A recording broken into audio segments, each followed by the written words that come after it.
Salut, samedi 6 avril 2024. Bah, donc on va refaire un petit topo là.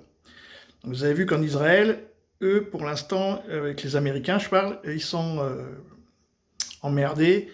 Israël va être au conflit avec le Hezbollah et avec l'Iran, probablement. On attend la frappe. Bon, ça c'est Israël.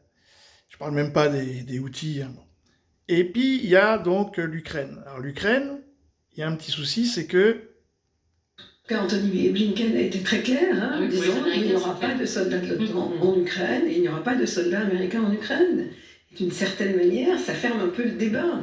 Bon, ça renvoie effectivement le ballon aux Européens, mais auront-ils les moyens de toute façon de le faire?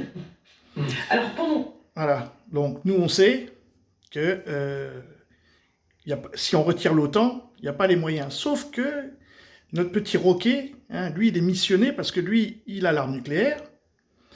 Et en plus, la Ve République fait qu'il n'est pas obligé de demander à qui que ce soit, ni au Parlement, ni au Sénat, ni au peuple, s'il veut faire la guerre. Hein. C'est les priorités, les prérogatives du président de la Ve République.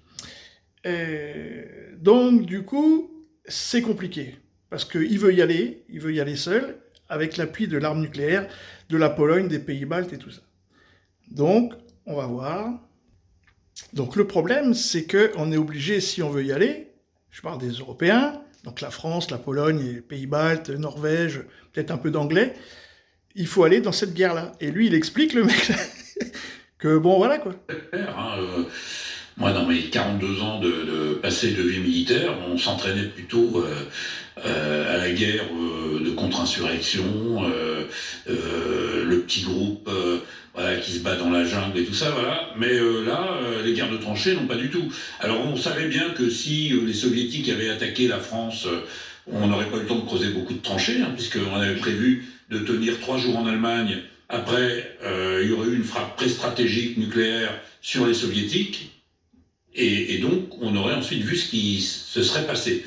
Donc voilà, cette guerre de tranchées, quelque chose de nouveau pour 2 raisons. D'abord, elle permet aux Européens de revenir au concept de la guerre de très haute intensité, c'est-à-dire qu'en fait, comment résister psychologiquement à des bombardements massifs, je ne parle même pas des corps hein, qui eux sont disloqués, voilà, mais psychologiquement en prenant déjà comme principe que vous soyez dans un abri correct, hein, un abri à l'allemande, je dirais bunkérisé, hein, où là malgré tout des enquêtes de médecins militaires israéliens par rapport à des prisonniers syriens sur le Golan ont montré que les gens craquaient psychologiquement au bout de 2 jours hein, déjà.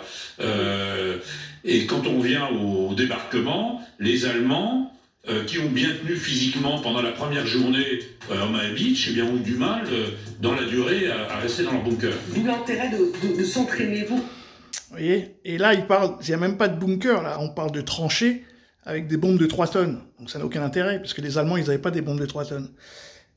C'est ça le problème, c'est-à-dire que Macron, lui, il croit qu'il va faire une guerre technologique, mais il faut déjà commencer par faire une guerre de barbares. Donc on va voir, puisque les Américains disent, nous on va pas aller faire la guerre avec les barbares, quoi. Donc est-ce que vous voulez y aller? Et on va voir ça dans les jours qui viennent, hein. Enfin dans les semaines qui viennent. Est-ce que Macron dit, bon allez, les boys, on y va? Et puis à ce moment-là, bah, ça va être chaud patate pour nous, hein, parce que je parle de la France en personne avec la Russie. Ou bah, est-ce qu'on se couche, puis on fait le caniche? Mais on va le découvrir. Salut!